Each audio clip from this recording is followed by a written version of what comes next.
Magnetic effect of electric current, electric current. ठीक है, तो कभी कभी बुक्स में आपको इस नेम से भी ये चैप्टर आपको मिल सकता है। जैसे एसएल की बुक है तो वहाँ पर उस चैप्टर में, उस चैप्टर का जो नेम दे रखा है चैप्टर 4 का, वो क्या है, magnetic effect of electric current. लेकिन जब आप एनसीईआरटी को देखते हैं तो वहाँ पर एनसीईआरटी में मेंशन है मूविंग चार्ज एंड मैग्नेटिक। ठीक है, तो दोनों बात एक ही है, कोई इतना बड़ा इशू इसमें नहीं है। अब देखो, जब हमने चैप्टर 1 स्टडी किया था, एक बार थोड़ा सा रिकॉल कर लेते हैं सारी चीज़ों को। सबसे पहले हमने यूनिट स्टार्ट की थी इलेक्ट्रोस्टैटिक, इलेक्ट्रोस्टैटिक। ठीक है, इलेक्ट्रोस्टैटिक में हमने चार्जेस की स्टडी की थी। जब चार्ज आपके किस पे थे, स्टडी की थी किसकी, study of charge particles at rest condition. मतलब ये जो चार्ज पार्टिकल है ना, वो सारे के सारे चार्ज पार्टिकल हम किस कंडीशन पे हमने स्टडी की थी, उनका जो स्टेट था वो कैसा था, रेस्ट। यहाँ पर हमने दो कॉन्सेप्ट को स्टडी किया था, टू कॉन्सेप्ट यहाँ से हमने ऑब्जर्व किए थे। पहला था इलेक्ट्रिक फील्ड, दूसरा था हमारा इलेक्ट्रोस्टैटिक पोटेंशियल। ठीक है, दो कैरेक्टरिस्टिक्स हुए हमारे चार्ज के। लेकिन जैसे ही चार्ज ने मूव करना स्टार्ट किया, यहाँ पर जो बात हो रही है इलेक्ट्रोस्टैटिक में, यहाँ पर हमने चार्जेस को जो स्टडी किया था वो चार्जेस आपके किस कंडीशन में थे, रेस्ट कंडीशन में थे। ठीक है, अब चार्ज ने क्या करना स्टार्ट किया, मूव करना स्टार्ट किया ड्यू टू पोटेंशियल डिफरेंस। जैसे ही चार्ज ने कंडक्टर में मूव करना स्टार्ट किया तो एक डिफरेंट कॉन्सेप्ट निकल के आया जिसको हमने नेम दिया क्या, करंट इलेक्ट्रिसिटी। ठीक है, और इसको हमने कैटेगराइज कर दिया इलेक्ट्रोस्टैटिक में, इलेक्ट्रोडायनामिक्स। ठीक है, तो यहाँ पर एक यूनिट फॉर्म हुई, आपको एक चैप्टर बना आपका जिसको हम बोलते हैं करंट इलेक्ट्रिसिटी। ठीक है, यानी कि यहाँ पर चार्ज रेस्ट में था तो दो कैरेक्टरिस्टिक्स थे, electric field and electric potential. जैसे चार्ज ने मूव करना स्टार्ट किया तो अभी हमने एक कॉन्सेप्ट स्टडी किया जो क्या है आपका करंट इलेक्ट्रिसिटी, मतलब इलेक्ट्रिक करंट, और we can say electric current. अब इस चैप्टर में हमें क्या क्या देखने वाले हैं कि जैसे ही कोई भी चार्ज एक वायर में या कंडक्टर में फ्लो होना स्टार्ट होता है तो इसके सराउंड, ये अपने सराउंड क्या करता है, अपने सराउंड एक मैग्नेटिक फील्ड प्रोड्यूस कर देता है, मैग्नेटिक। ठीक है, ये कब कॉन्सेप्ट हुआ, जब चार्ज क्या कर रहा है, देखो यहाँ भी चार्ज क्या कर रहा है, मूव कर रहा है, तब कौन सा फिनोमेना हुआ, इलेक्ट्रिक करंट। लेकिन इस कंडक्टर में देखो चार्ज मूव कर रहा है ना, इस कंडक्टर में भी चार्ज मूव कर रहा है, तो एक कॉन्सेप्ट और निकल के आया जिसको हमें अब स्टडी करना है, वो क्या है आपका मैग्नेटिक फील्ड। ठीक है, तो इस चैप्टर में एंटर करने से पहले सबसे पहले हमें पता होना चाहिए कि मैग्नेटिक फील्ड क्या होती है। जैसे हमने इलेक्ट्रिक फील्ड स्टडी किया है ना, इलेक्ट्रिक फील्ड क्या होती है कि किसी भी चार्ज के अराउंड एक स्पेस जहां पर उस चार्ज का हम इन्फ्लुएंस एक्सपीरियंस कर सकते हैं, उस चार्ज का इफेक्ट एक्सपीरियंस कर सकते हैं, तो हमने क्या बोला था, इलेक्ट्रिक फील्ड। अब हमें स्टडी करना है कि सबसे पहले मैग्नेटिक फील्ड क्या होती है ना, तो सबसे पहले हमें बेसिक कॉन्सेप्ट को पढ़ना है, उसके बाद हम चैप्टर में एंटर करेंगे। तो फर्स्ट हेडिंग नोट कीजिए, नोट तो करना नहीं है। फर्स्ट हेडिंग आपका स्टार्ट होगा जो है आपका मैग्नेट। सबसे पहले मैग्नेटिक फील्ड को स्टडी करने से पहले हम थोड़े से बेसिक को समझेंगे, जो ऑलरेडी आपको पता है, बस थोड़े से रिकॉल करना है आपको। मैग्नेट, ठीक है, तो मैग्नेट क्या होता है, लेट सपोज यहाँ पर एक सब्सटेंस रखा हुआ है, कोई भी एक सब्सटेंस है,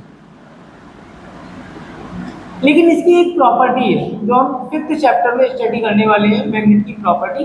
लेकिन अभी हम समझने के लिए, मैग्नेट को समझने के लिए एक छोटा सा एग्जांपल ले लेते हैं। लेट सपोज ये आपका कोई सब्सटेंस है और इसकी एक प्रॉपर्टी होती है, अगर यहाँ पर आयरन का,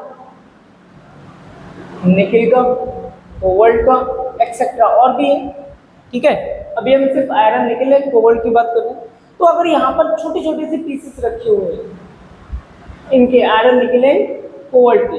तो क्या ऑब्जर्व होता है कि ये जो आयरन निकल कोबाल्ट के पीसेस है ये सब्सटेंस क्या कर लेता है, अट्रैक्ट कर लेता है। देखा होगा, ऑब्जर्व किया होगा घर पे या वैसे भी, एक मैग्नेट लेकर आओ, है ना, उसमें आयरन नेल्स उसके पास में रख दो तो आयरन नेल्स क्या हो जाती हैं, अट्रैक्ट हो जाती हैं उसके। तो उसकी कौन सी प्रॉपर्टी है, इसको हम बोलते हैं अट्रैक्टिव प्रॉपर्टी, है ना, अट्रैक्टिव प्रॉपर्टी। अब ये जो अट्रैक्टिव प्रॉपर्टी है इस सब्सटेंस की, ठीक है, और इसी कॉन्सेप्ट को, इसी सब्सटेंस को हमने एक नाम दे दिया जिसको हम बोलते हैं मैग्नेट। बात समझ में आ गई? तो मैग्नेट क्या है, मैग्नेट एक सब्सटेंस है जो स्मॉल पीसेस ऑफ आयरन निकल एंड कोबाल्ट को क्या कर रही है, अट्रैक्ट कर रही है। बात क्लियर हो गई? तो इसकी डेफिनेशन को हम थोड़ा सा समझ लेते हैं। मैग्नेट क्या है, a substance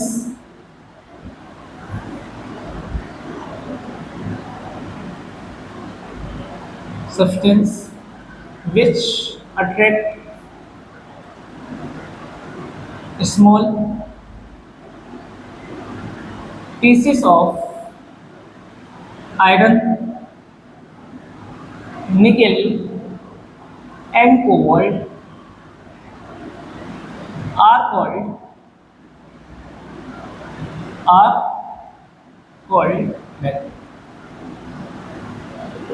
उसको हम क्या बोलेंगे, मैग्नेट बोलेंगे, ठीक है। अच्छा, अभी एक एग्जांपल लिया हमने कि एक मैग्नेट के सराउंड हमने कुछ आयरन नेल्स को रखा था, वो आयरन नेल्स क्या होगी, अट्रैक्ट होगी, है ना।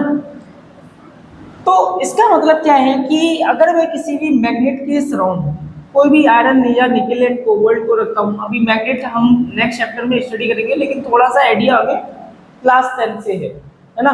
तो ये किस टाइप की मैग्नेट है, ये आपकी बार मैग्नेट है जिसमें दो पोल्स होते हैं, एक पोल हो गया आपका नॉर्थ और दूसरा पोल हो गया आपका साउथ, ठीक है। अब अगर इसके पास में, इसके रीजन में कहीं पर भी मैंने एक, अच्छा पूरा डिटेल में समझते हैं इसको। लेट सपोज मैंने इस आयरन नेल को यहाँ पे कहीं रखा हुआ है, ठीक है, तब क्या हो रहा है, ये मैग्नेट यहाँ रखी हुई है, आयरन नेल यहाँ इस मैग्नेट से बहुत ज़्यादा दूर रखा हुआ है, तो ये जो मैग्नेट है वो इसको अट्रैक्ट नहीं कर पाता। लेकिन जैसे जैसे मैं धीरे धीरे पास में लेकर आता हूँ तो मुझे क्या फील होता है कि अगर मैं यहाँ पे इसको छोड़ूंगा तो ये आयरन नेल कहाँ जाएगी, बिल्कुल ये अट्रैक्ट कर लेगा, ये मैग्नेट इसको क्या कर लेगा, अट्रैक्ट कर लेगा। मतलब क्या हुआ, जैसे ही ये आयरन नेल यहाँ पर आई, है ना, इस आयरन नेल जैसे ही यानी यहाँ पर इसको छोड़ा तो मैंने ऑब्जर्व किया कि इस मैग्नेट ने इसको अट्रैक्ट कर लिया, इसको यहाँ पर इसको चिपका लिया, यहाँ पर स्टिक कर लिया अपने आप, है ना, ठीक है। अब जैसे ही इसको स्टिक किया तो इसका मतलब ये वो रीजन है जहां पर मैं इस मैग्नेट का इफेक्ट देख सकता हूँ। देखो ये इफेक्ट ही तो है जिसकी वजह से ये आयरन नेल यहाँ पर क्या हो रही है, अट्रैक्ट हो रही है मैग्नेट की थ्रू, है ना।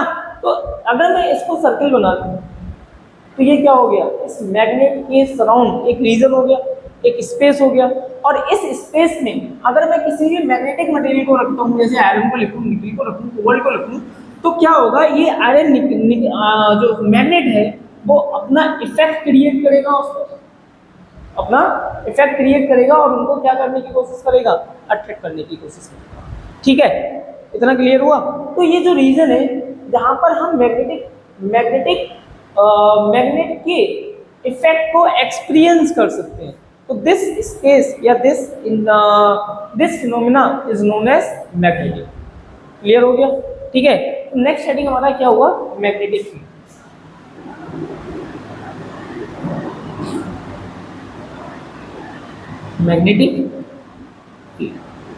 मैग्नेटिक फील्ड क्या होती है, space around a magnet, space around a magnet where its influence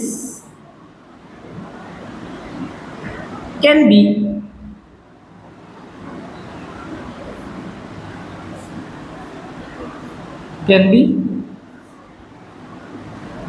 experienced, ठीक है। It's called magnetic field, it's called magnetic field।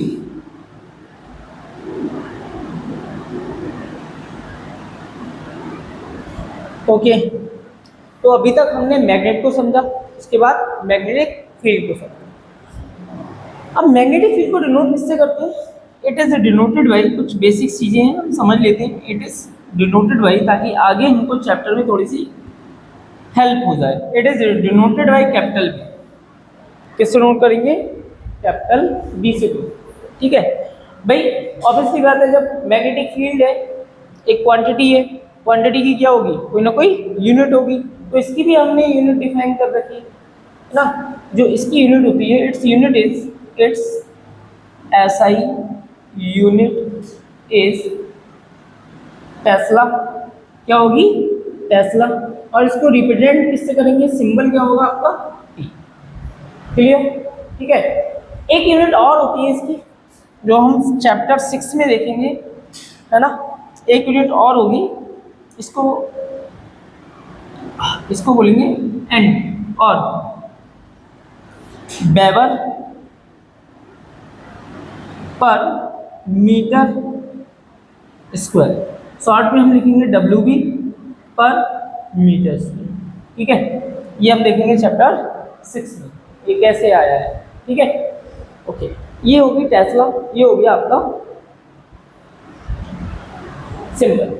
अच्छा, तो अभी हम जो बात करने वाले हैं इस चैप्टर में, मोस्टली हम जो बात करने वाले हैं वो यूनिफॉर्म मैग्नेटिक फील्ड की बात करने वाले हैं, ठीक है। तो कुछ रिप्रेजेंटेशन है मैग्नेटिक फील्ड का, वो उसको समझ लेते हैं। सबसे पहले हम समझते हैं uniform magnetic field. Uniform magnetic,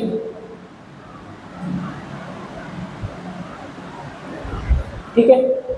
अब यूनिफॉर्म मैग्नेटिक फील्ड किस तरीके से रिप्रेजेंट करते हैं? देखो, जैसे हमने इलेक्ट्रिक फील्ड को रिप्रेजेंट किया था, यूनिफॉर्म इलेक्ट्रिक फील्ड को रिप्रेजेंट किया था, सेम वैसे ही हम क्या करेंगे? यूनिफॉर्म मैग्नेटिक फील्ड को रिप्रेजेंट करेंगे।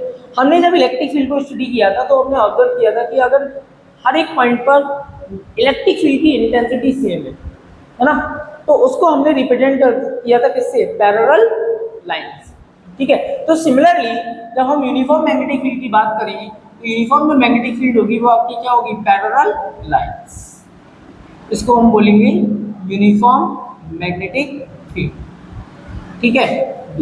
यूनिफॉर्म मैग्नेटिक फील्ड का मतलब क्या है कि इसके इनसाइड हर एक पॉइंट पर, चाहे इस पॉइंट को कंसीडर करें चाहे इस पॉइंट को कंसीडर करें, मतलब हर एक पॉइंट पर जो इंटेंसिटी होगी मैग्नेटिक फील्ड की वो क्या होगी? सेम, ठीक है। क्लियर हो गया? द इंटेंसिटी ऑफ, थोड़ा सा नोट कर लेते हैं, the intensity of magnetic field, magnetic field at every point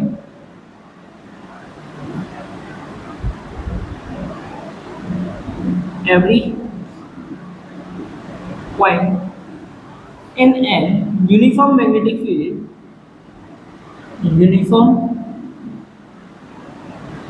magnetic field remains same, is same, is, ठीक है। चाहे आप इस पॉइंट को देखें, चाहे आप इस पॉइंट को देखो, चाहे इस पॉइंट को देखो, मतलब किसी भी पॉइंट पर इसके इनसाइड अगर मैं किसी भी पॉइंट की बात करूंगा तो वहां पर जो मैग्नेटिक फील्ड की वैल्यू होगी वो क्या होगी? आपकी सेम, ठीक है। देखो, अभी इस मैग्नेटिक फील्ड की डायरेक्शन को अगर हम शो करना चाहें तो किस डायरेक्शन में है ये मैग्नेटिक फील्ड? टुवर्ड्स राइट, ठीक है। अगर मैं इस डायरेक्शन में एरोस को बनाता हूं तो ये किसको इंडिकेट कर रहा है कि अब ये जो मैग्नेटिक फील्ड है वो किस डायरेक्शन में है? Towards left. इट मींस ये जो डायरेक्शन है वो होगी आपकी राइट, और ये जो डायरेक्शन है वो होगी आपकी लेफ्ट। क्लियर? लेकिन अगर कोई मैग्नेटिक फील्ड इस पेपर से बाहर की तरफ आ रही है, जैसे ये बोर्ड है, ठीक है, अब ये जो मैग्नेटिक फील्ड है वो आपकी बाहर आ रही है इस तरीके से, तो इसको किस तरीके से रिप्रेजेंट करेंगे? और अगर कोई भी मैग्नेटिक फील्ड बोर्ड के अंदर जा रही है, ठीक है, तो इसको किस तरीके से रिप्रेजेंट करेंगे? उस कॉन्सेप्ट को समझ लेते हैं, ठीक है। अभी तो हमने राइट लेफ्ट ही हम रिप्रेजेंट कर सकते हैं, है ना, अपवर्ड एंड डाउनवर्ड भी रिप्रेजेंट कर सकते हैं पेपर पर। लेकिन अगर हम बात करें इसकी पेपर के बाहर और पेपर के अंदर, तो इसको किस तरीके से रिप्रेजेंट करना है इसको भी समझते हैं। ये हो गई बर्ड, ये हो गई आपकी टर्न बॉक्स। अब इसको समझते देखो, मान लो ये आपके पास एक एरो है, जैसे ये एक एरो है, ठीक है, एक एरो है, और उस एरो में आगे क्या लगा हुआ होता है, ये एरो हेड होता है ना, कुछ इस तरीके से होगा, ठीक है। और इसके अगर टेल को देखें तो टेल पर कुछ इस तरीके से होता है, देखा होगा रामायण में, महाभारत में, ठीक है, तो कुछ इस तरीके से होता है, क्लियर। अब जब हम इसको पकड़ के ऐसे करते हैं, ध्यान से समझना, हमने इसको पकड़ा और इस तरीके से ऐसे किया, तो आप जब उसको फ्रंट से देखेंगे तो आपको क्या दिखेगा, एक सर्किल दिखेगा, क्या दिखेगा, एक सर्किल दिखेगा। भाई ये एरो यहाँ से मैंने बना रखा है ऐसे, आप यहाँ से जब देखोगे क्या दिखेगा, एक पॉइंट दिखेगा, पॉइंट, है ना। तो अगर हम आउटवर्ड डायरेक्शन की बात कर रहे हैं, आउटवर्ड्स डायरेक्शन की बात कर रहे हैं, ठीक है, तो आउटवर्ड डायरेक्शन में जब आपने एरो को ऐसे करके घुमाया तो एरो कहाँ जा रहा है, इस बोर्ड से बाहर की तरफ जा रहा है ना। और जब आप इसको फ्रंट से देख रहे हैं तो आपको क्या दिख रहा है, देखो ऐसे, अगर मैं इसको ही देखूं, मान लो ये एरो हेड है और ये इसका टेल है, तो मैंने इसको यहाँ से ऐसे करके रोटेट किया, तो अगर मैं इसको ही ऐसे करके देखूं तो मुझे क्या दिख रहा है, सिर्फ एक सर्किल दिख रहा है, ठीक है। तो इसका मतलब आउटवर्ड डायरेक्शन को मैं किससे रिप्रेजेंट कर दूंगा, पॉइंट से रिप्रेजेंट कर दूंगा, ठीक है, डॉट से रिप्रेजेंट कर दूंगा। और इक्वल डिस्टेंस क्या दिखा रही है इनकी, इक्वल डिस्टेंस ये शो कर रहे हैं कि ये जो मैग्नेटिक फील्ड है वो आपकी यूनिफॉर्म मैग्नेटिक, बात क्लियर हो गई यहाँ तक, ठीक है। अब हम बात करते हैं किसकी, ये तो हो गई आउटवर्ड, अब बात करते हैं इनवर्ड्स की, इनवर्स।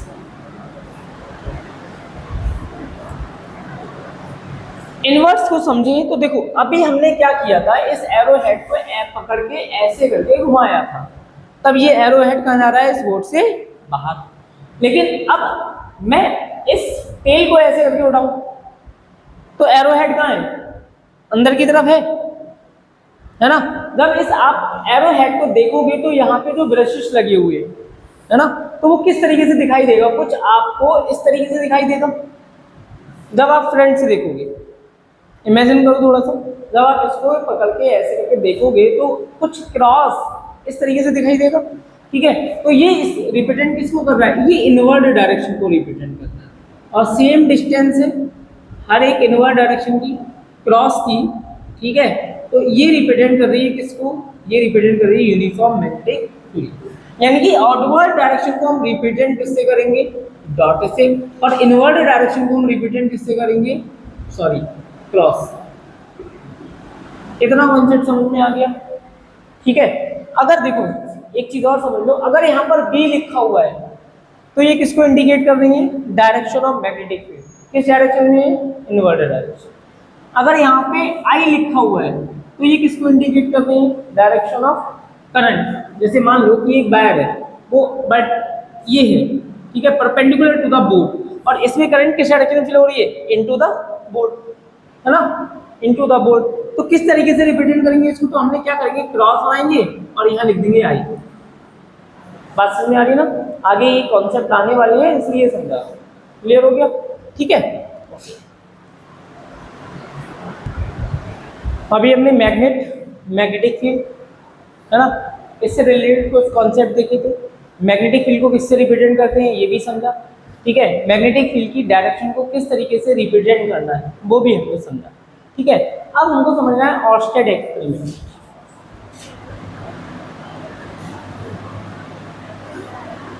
ऑर्स्टेड एक्सपेरिमेंट, इसको समझने से पहले एक बेसिक सी चीज समझाता हूँ, ठीक है, ताकि ये बिल्कुल आपके दिमाग में बैठ जाए। एक आपने कंपास नीडल देखी होगी, देखिए कंपास नीडल, कंपास, ठीक है। अब उसमें एक नीडल लगी हुई होती है, लेट सपोज ये आपके पास एक नीडल होती है,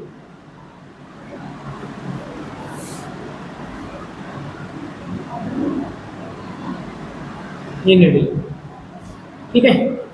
इस कंपास नीडल में ये जो पोल है वो आपका नॉर्थ है, ये जो पोल है वो आपका साउथ है, ठीक है। अब ये जो कंपास निडल की प्रॉपर्टी क्या होती है, ये एक स्मॉल बार मैग्नेट की तरह बिहेव करती है, स्मॉल बार मैग्नेट। मतलब क्या हुआ स्मॉल बार मैग्नेट की तरह बिहेव करने का, कि अगर आप इसको मैग्नेटिक फील्ड में रखोगे तो ये मैग्नेटिक फील्ड की वजह से क्या हो जाएगी, डिफ्लेक्शन शो करेगी, मैग्नेटिक फील्ड की वजह से डिफ्लेक्शन शो करेगी, ठीक है। बट अगर आप इसको, इस निडल को इलेक्ट्रिक फील्ड में प्लेस करते हैं, इलेक्ट्रिक फील्ड में प्लेस करते हैं, ठीक है, तो इसमें क्या कोई डिफ्लेक्शन होगा, इसमें कोई भी डिफ्लेक्शन नहीं होगा। तो एक छोटा सा कॉन्सेप्ट क्या निकल के आया है यहाँ से, कि अगर हम कंपास निडल को इलेक्ट्रिक फील्ड में रखें तो कंपास निडल में कोई भी डिफ्लेक्शन नहीं होगा, लेकिन अगर हम मैग्नेटिक फील्ड में रखते हैं तो क्या होगा, इसमें डिफ्लेक्शन शो होगा। इसको इस तरीके से भी समझ सकते हैं कि अगर मैंने कोई मैग्नेट ली और इस मैग्नेट को यहाँ पे रखा, तो ऑब्वियसली बात है ये मैग्नेट अपने सराउंड क्या कर रही होगी, मैग्नेटिक फील्ड प्रोड्यूस कर रही है। लेकिन जैसे ही मैंने इस कंपास निडल को इसके पास में रखा तो क्या होगा, ये जो कंपास निडल अलाइन हो रही थी नॉर्थ साउथ डायरेक्शन में इस तरीके से, ठीक है, अब क्या होगा, ये डिफ्लेक्शन शो करेगा, और डिफ्लेक्शन होकर किस तरीके से हो जाएगी, ये कुछ इस तरीके से हो जाएगी, यहाँ नॉर्थ हो जाएगा, यहाँ साउथ। बात समझ में आ गई। तो यानी कि ये जो कंपास निडल है वो सिर्फ और सिर्फ मैग्नेटिक फील्ड में डिफ्लेक्शन करती है, इलेक्ट्रिक फील्ड में कोई भी डिफ्लेक्शन शो नहीं होता है, किसमें, कंपास में। क्लियर हो गया इतना, ठीक। अब हम समझते हैं ऑस्टेट एक्सपेरिमेंट, तो जो आपने ऑलरेडी 10th में भी समझा होगा, ठीक है। अब इसको समझने के लिए हम एक सर्किट एज्यूम कर लेते हैं। लेट्स सपोज आपके पास ये वायर है एक, ठीक है। अच्छा, ऑस्टेट एक्सपेरिमेंट को समझने से पहले हम डायरेक्शन भी इंडिकेट कर लेते हैं कि हमें जो डायरेक्शन समझनी है, तो ये हमने लेट्स सपोज ये ईस्ट एज्यूम किया है, ये वेस्ट एज्यूम किया है, ये नॉर्थ एज्यूम किया है और ये साउथ एज्यूम किया है, ठीक है। अब ये एक वायर हो गया, इस वायर को हमने एक सर्किट, मतलब एक बैटरी के साथ कनेक्ट कर रखा है। लेट्स सपोज ये हमने बैटरी कनेक्ट कर दी इसके साथ, ठीक है, और इसको एक स्विच के साथ कनेक्ट कर रखा है जिसको हम बोलते हैं प्लग। ये बैटरी हो गई B वोल्ट और ये हो गया आपका प्लग की S, ठीक है, और ये आपका वायर AB है। बताओ अब यहाँ पर जो करंट फ्लो हो रही है, देखो करंट यहाँ पॉजिटिव से फ्लो होती है, तो करंट किस तरह के, यहाँ से ऐसे फ्लो होगी, फिर इस कंडक्टर में, ध्यान से समझना, इस कंडक्टर में जो वायर, इस कंडक्टर AB में जो करंट फ्लो हो रहा है वो किस डायरेक्शन में हो रहा है, फ्रॉम A to B, है ना। यानी कि मैं बोल सकता हूँ जो करंट फ्लो हो रहा है वो नॉर्थ से साउथ, ठीक है। अब मैंने यहाँ पर किसी भी कंपास निडल को रखा, ये मैंने कंपास निडल को रखा, चलो मैं केवल निडल ही बना देता हूँ, ये है कंपास निडल, ठीक है। ऑब्वियसली बात है ये इसका नॉर्थ पोल होगा और ये इसका साउथ पोल।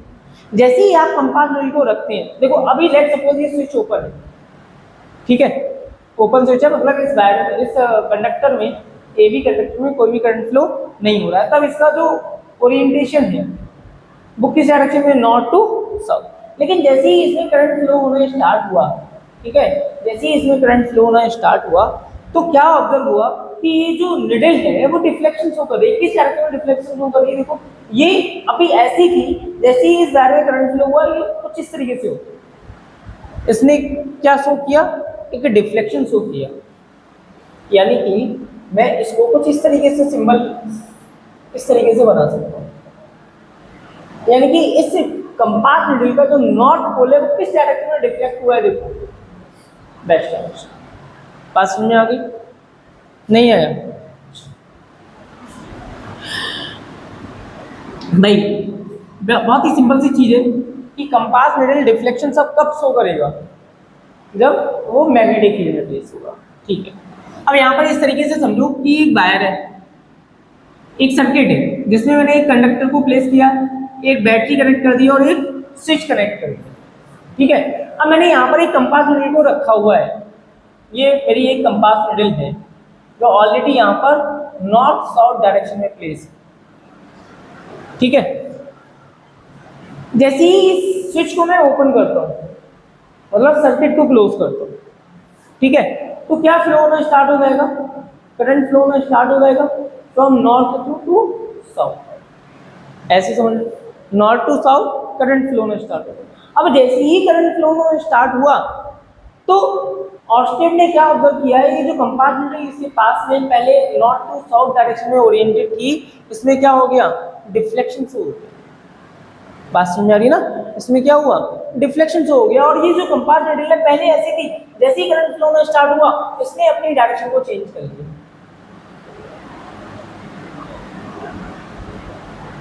वो कुछ इस तरीके से होगी, मीन्स ये जो कंपार्टमेंट का नॉर्थ पोल था वो डिफ्लेक्शन के बाद किस डायरेक्शन में जाने की कोशिश कर रहा है, देखो वेस्ट डायरेक्शन। मतलब कंपार्टमेंट किस डायरेक्शन में डिफ्लेक्ट हो रही है, वेस्ट डायरेक्शन में डिफ्लेक्ट हो रही है। बात समझ में आ गई, ठीक है।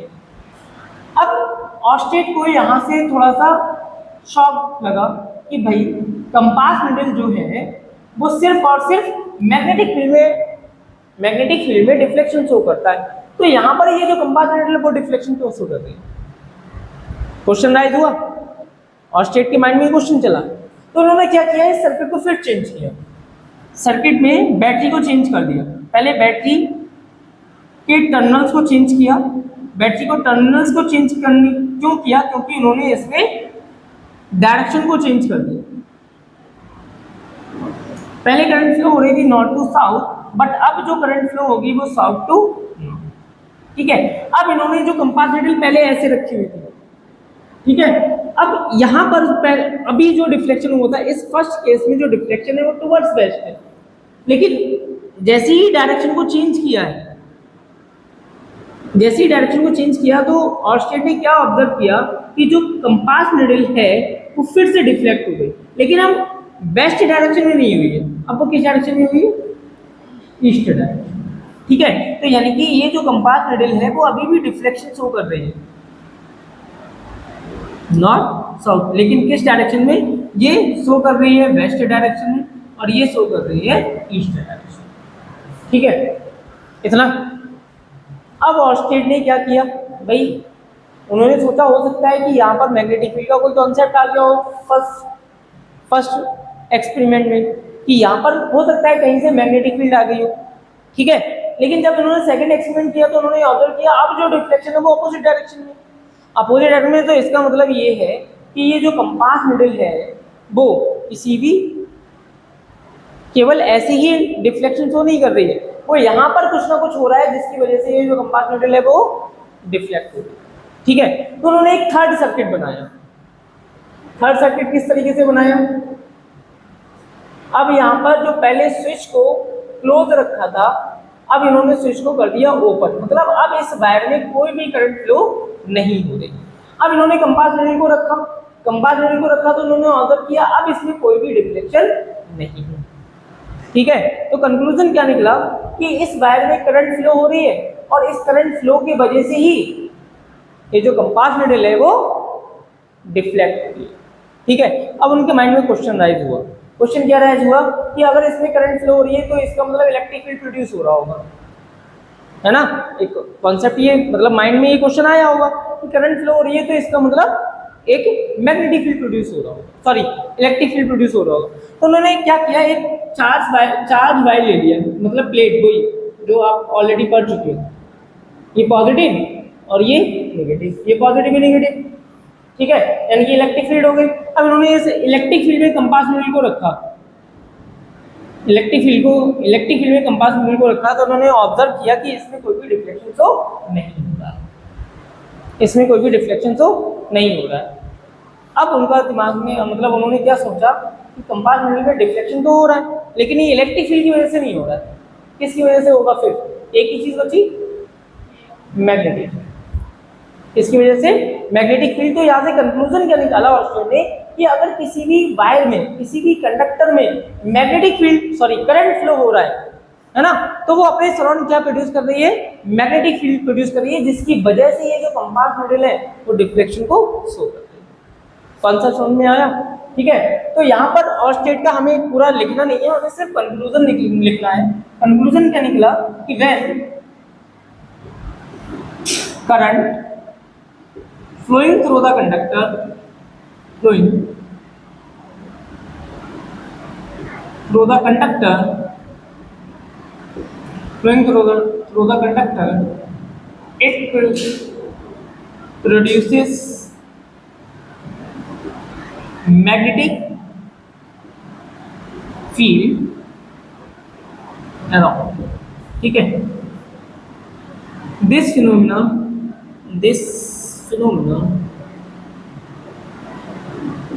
is known as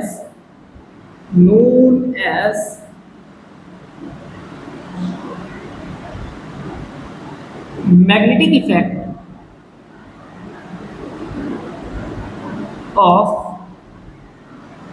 electric current. क्योंकि ये जो मैग्नेटिक फील्ड प्रोड्यूस हो रहा है, ठीक है, मैग्नेटिक फील्ड प्रोड्यूस हो रहा है वो किसकी वजह से हो रहा है? इलेक्ट्रिक करंट की वजह से हो रहा है, इसलिए इसको हम और क्या बोलते हैं? Magnetic effect of electric. ठीक है, नोट डाउन।